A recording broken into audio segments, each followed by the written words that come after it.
So, good day ma'am. I am Vanessa Mendoza and today I am going to perform the physical assessment on how to properly assess the skin, hair, and nails of the patient.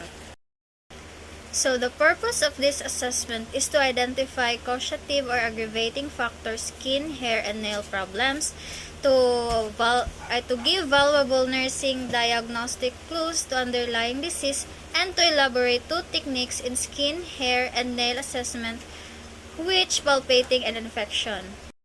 So in preparation, prepare the necessary equipment.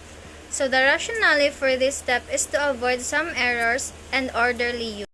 So I have ma'am the good lighting, the centimeter ruler, the pen light, the gloves, the magnifying glass, the tongue compressor, and the examination gown. Assess the client's physical and psychological aspect before and during the examination. So the rationale of this one is that it is a way to organize our patient before and after the assessment. So hi ma'am, good afternoon. So today ma'am, I'll be assessing your skin, hair, and nails. So why do we do this? We do this to ensure that everything is normal, and if there are abnormalities in your skin like discoloration and skin lesions, I'm going to note that here in order to avoid any complications. Is that all clear ma'am? Yes. Okay ma'am, thank you.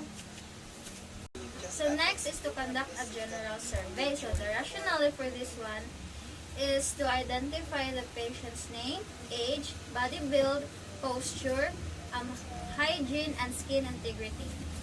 Hi ma'am, good afternoon. So I am Vanessa Mendoza, your student nurse for today. So may I ask some details for you ma'am if it is okay? Yeah, sure. So may I ask your birthday po ma'am? July 12, 2003. Your name? Sharon Claire Lucas. And your age po? 18. Do you have any parts history of accident ma'am? Like biking or motorcycle? No.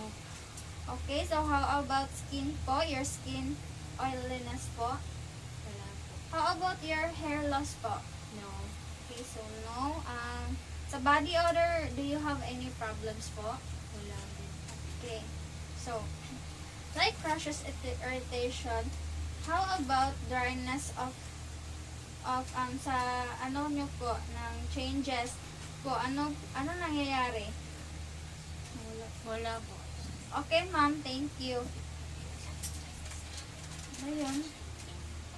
So the first step of the checklist is to position and drape the patient correctly.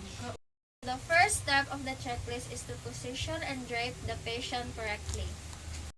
The rationale for this step is to get a better angle for the patient.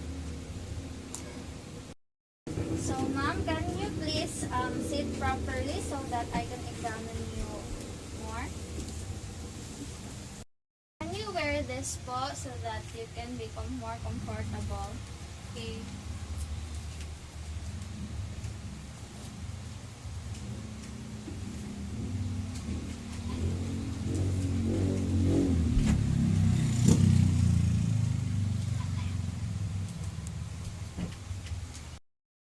Exposed body part to be examined and drape patient appropriately.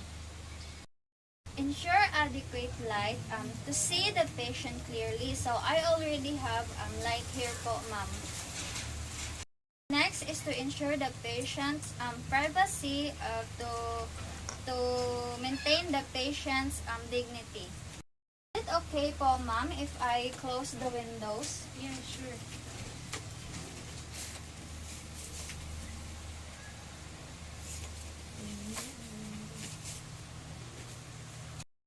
So next is to wash my hands. So the rationale for this step is for me to disinfect my hands first before touching the patient.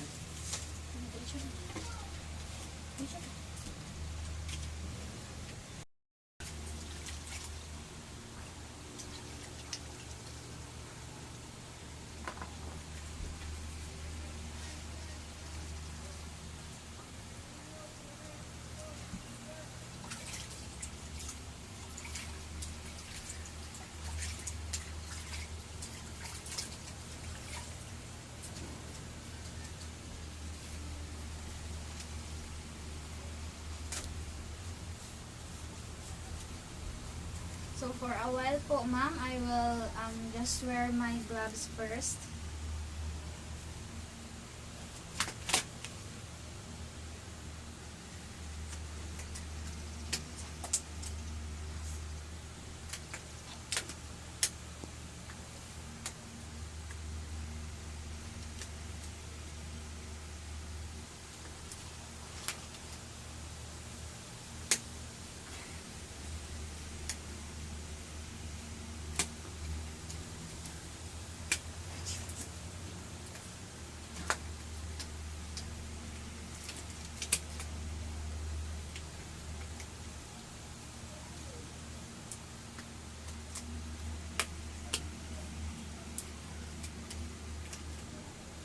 Sandali lang po, ma'am, ha.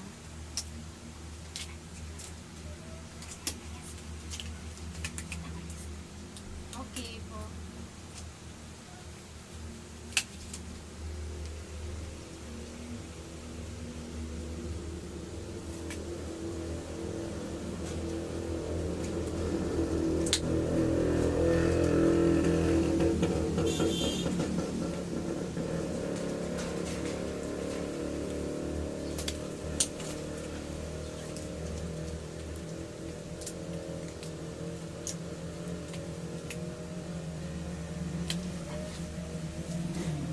Follow inspection and palpation sequence appropriately for this system.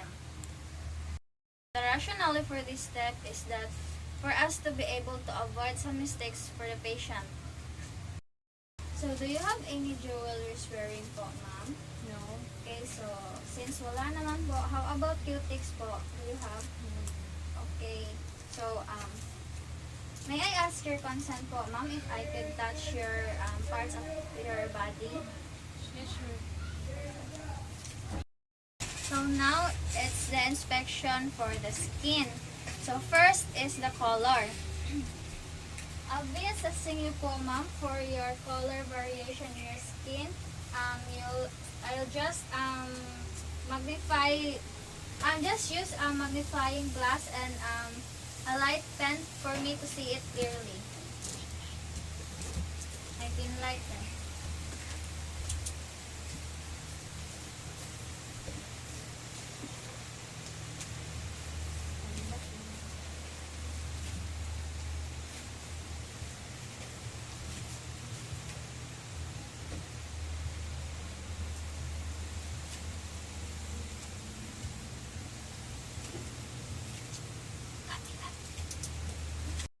Observe, ma'am, that your skin is light brown and that is normal and there is no discoloration.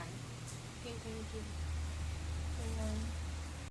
So next is thickness. So palpitate the thickness of the skin.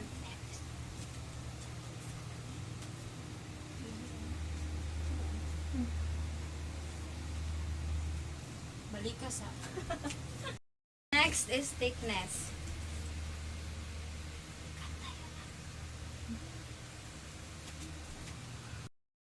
So the thickness of your skin is normal.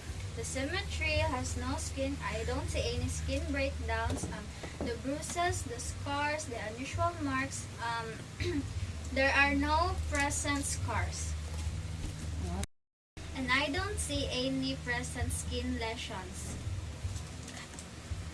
Before palpating your skin, ma'am, let me remove my one glove first.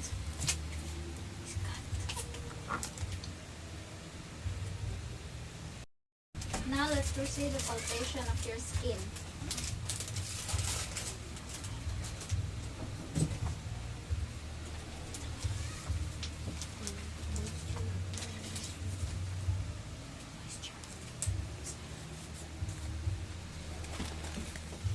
So the moisture of your skin is smooth.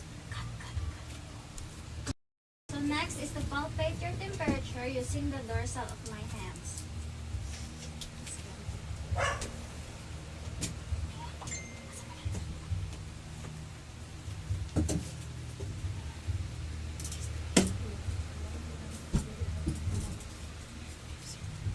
So I have observed that your temperature is not warm and it is not also cold, so it is normal. Next next is texture.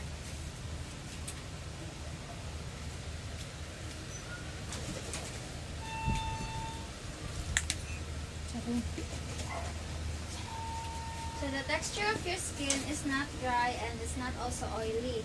It's all smooth and it's all good to know. Okay, thank you. Next is turgor.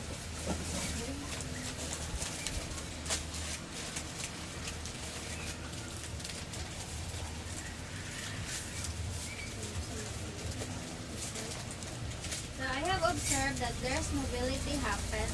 When I pinch your turgor, it just return to, it just returned back to normal.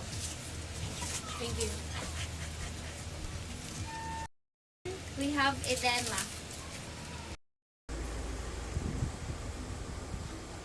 So as I touch your feet, there is no presence of edema since it also returns to its original shape. So that means you're hydrated. So before we proceed to the next step, let me just inspect and palpate your hair first and then remove my gloves.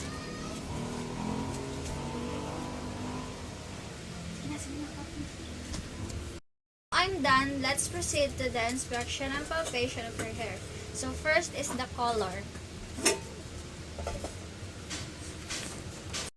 So I have observed that the color of your hair is not too dry and it's good. So the quality, the hygiene, and the texture, I have observed that you have a good hygiene of your hair since your hair smells good and I don't see any presence of hair leisures. So next is the inspection of your nails. So first is we have to inspect the shape and the contour of your nail.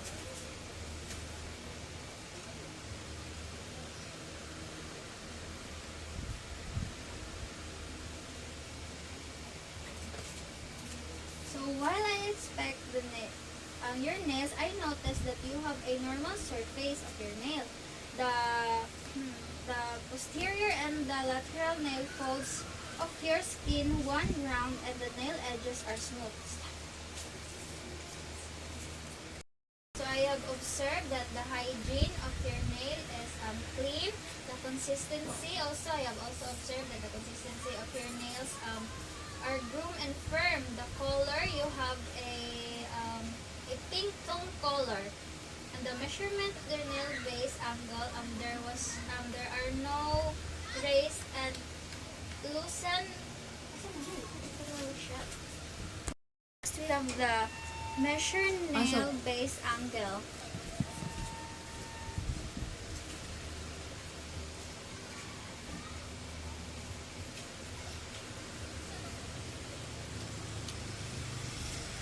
So there is no raised or loosened nail lesion. So now we have the test capillary refill.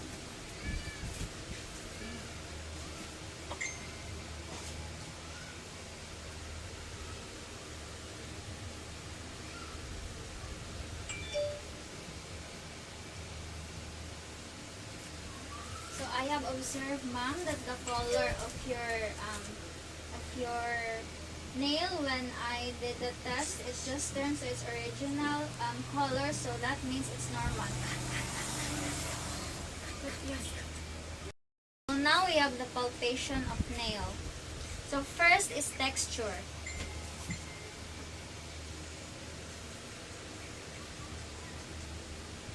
So while palpating your nail, the texture of it is good and no discoloration.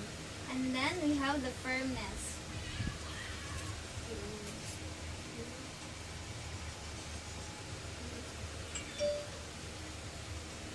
So your nails are groomed and they are smooth. And now we have the thickness and the adherence.